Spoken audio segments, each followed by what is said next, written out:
Assalamualaikum, salam sejahtera. Vanakkam, tachahal, sawadika, salam Malaysia Madani.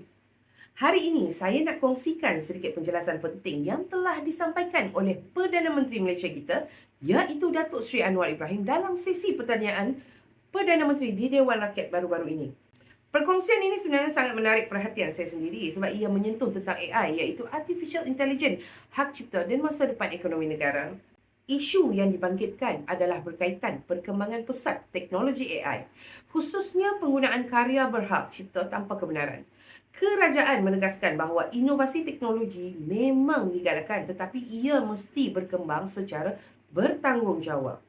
Hak pencipta dan pemilik harta intelek tidak boleh diketepikan. Kemajuan mestilah seiring dengan etika dan perlindungan undang-undang. Selain dari itu, Perdana Menteri turut memaklumkan bahawa kemasukan pusat data baru yang tidak berkaitan dengan AI telah dihadkan hampir 2 tahun lalu.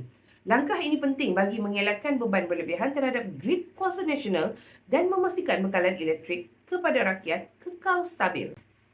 Dalam mesyuarat pengurusan bersama Kementerian Pelaburan Perdagangan dan Industri, kerajaan menekankan usaha memperkukuh industri tempatan, menarik pelaburan berkualiti dan meningkatkan daya tahan perdagangan negara. Dasar-dasar kerajaan juga akan dipantau dan dinilai semula secara berkala supaya kekal relevan dengan perubahan teknologi semasa.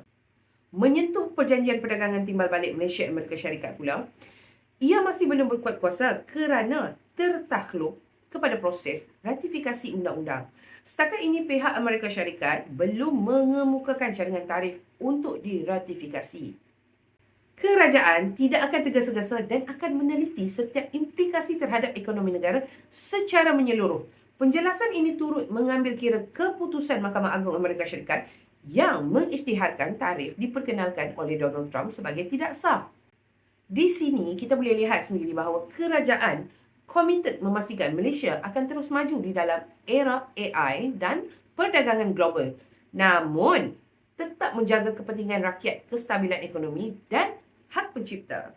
Salam Malaysia Madani.